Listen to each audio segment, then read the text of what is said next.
Good morning, everybody. It's Friday. It's lovely and sunny here, and welcome to Penn Vicarage. Lovely to see you. Thank you for joining us for our Bible talk for today as we continue our adventure through the book of Genesis.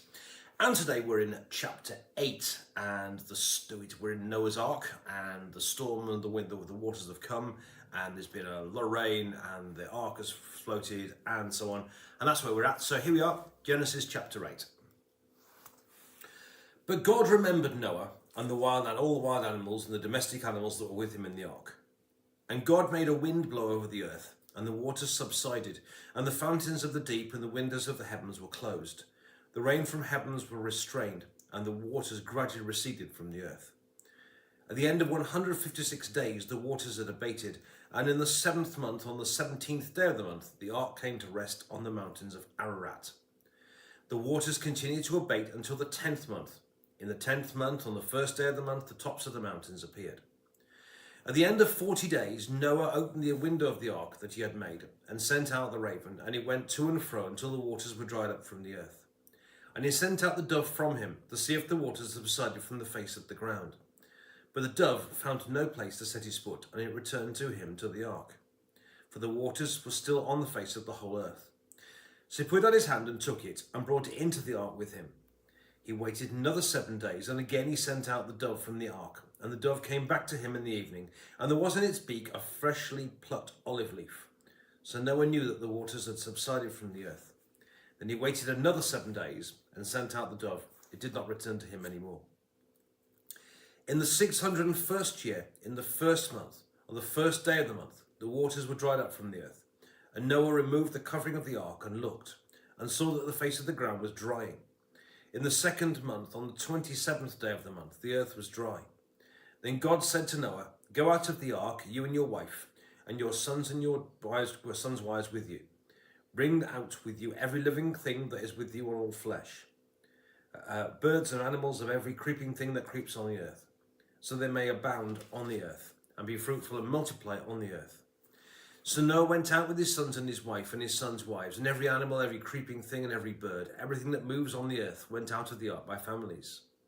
Then Noah built an altar to the Lord, and took every clean animal and of every clean bird, and offered burnt offerings on the altar.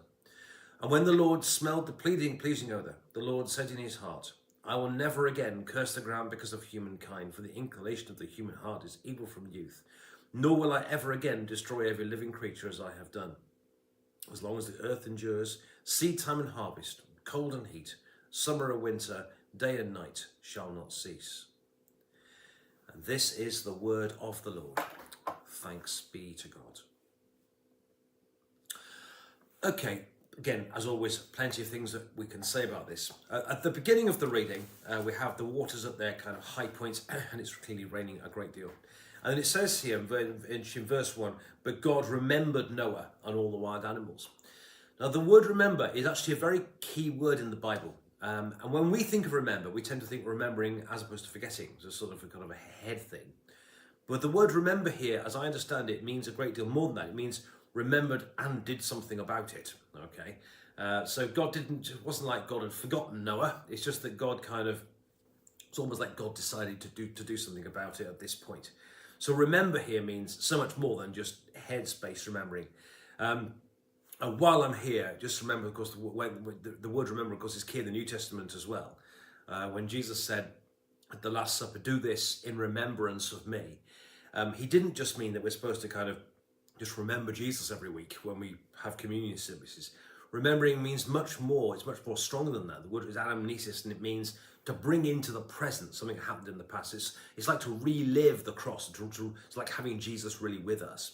So the word remember in English is almost quite a weak word. It means remembering as opposed to forgetting. Here in Noah, it means God remembered in terms of, and decided to do something about it as well. And of course, in the New Testament with Jesus, it's we do this.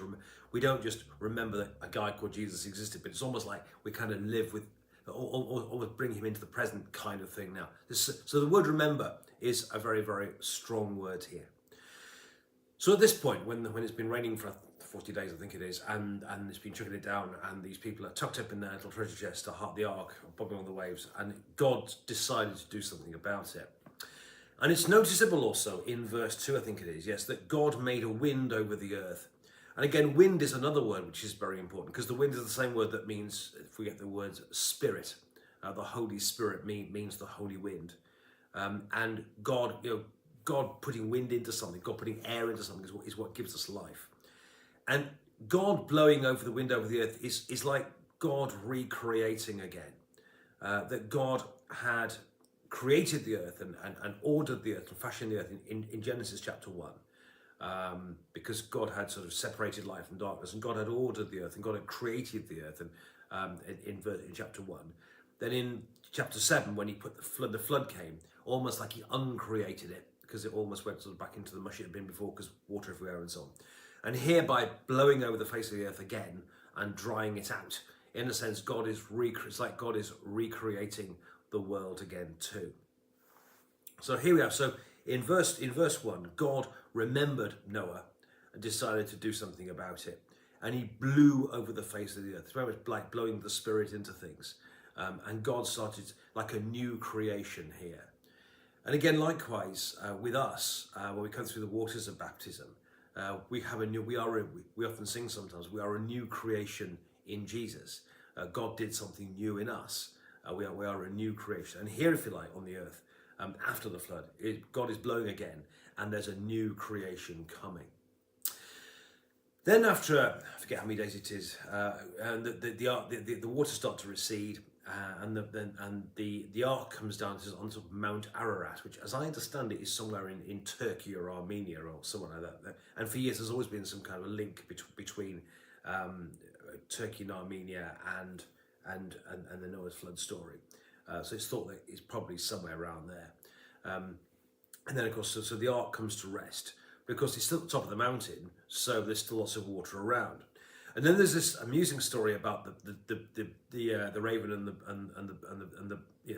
doves and the birds and so on. It sent it out, and I wish I could give you a kind of clever meaning on this one. I think it's really that Noah cared, actually, that before, after all this flood, there'd have been sort of mud everywhere. The world would have been a dangerous place to be, and Noah didn't know how much. There was no GPS in those days. So Noah sent out these birds, I think, so that he could to care about the people. So before the animals and before the people came out of the ark, he wanted to make sure everything was all right. Then, of course, God says, it's safe, go out there. And God said, go out and go into the earth. I think also, just to make a couple of other observations as well, on the ark, think for a minute as to what was on the ark as well. Think about a new creation, because inside the ark would have been all sorts of animals. And some of them will have been predators, and some of them would have been prey. And it's interesting because the Bible talks about that the lion will lie down with the lamb. Well, the lion will have had to lie down with the lamb inside the ark. So inside the ark, we have, in a sense, again, a picture of God's church, of God's kingdom, a place where where the lion will lie down in the lamb, a new creation where God is doing something new. And actually, church should be a safe place.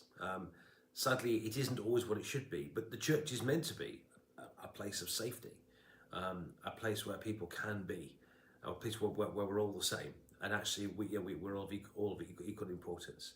And a place should be really safe too. But then finally, at the end of the chapter, in the last 4 verses, Noah, of course, gets out of the ark, and all his family and everybody, and of course they have been saved. The water around them has been wiped away, but Noah and his friends have been saved. So the first thing they do is they build an altar. Quite where they got the animals from to put on the altar is an interesting point, because there was only 2 of each. But anyway, I'm not sure. But Noah is first up. I think the important thing to recognise here is that Noah said thank you to God. This sacrifice was, I believe, a thank offering, thanking God for saving him. And I think for us today, we actually need to, in our lives, to remember what Jesus did for us, to lay down our lives in response to let us for God, to live for God, give our lives to God, so that we can say, it's our way of saying thank you to God for saving us. So Jesus gave his life for us, so we can devote our lives to him, and we can live our life his way. And it's our way today. Like Noah said, thank you, by doing his sacrifice then. We can sacrifice ourselves by being committed and devoted to God and devoted our lives to him. So friends, I hope that makes sense. It's an intriguing story that think about God remembering, meaning remember in terms of doing something about it. Remembering, of course, that God did a new creation, blew the wind again. Remembering, of course, that Noah cared about the people, so he wanted them to be safe, hence the incident with the bird. Then you've got also that at the end you've got the ark, that had the lion lying down with the lamb, that the ark is a safe place. And that actually is a place where lions did lie down with lambs. And actually, the church needs to be, for us today, a safe place too. And also remember the importance of thanking God for what he's done for us. Thanking God. So the fact Jesus laid down his life means that we can offer ourselves to him in response. An appropriate offering, appropriate way of saying thank you to Jesus. Bless you, my friends. Lots in there. Do read it again. It's Friday. Do join us at church on Sunday. We'd absolutely love to see you. Be very, very welcome. Have a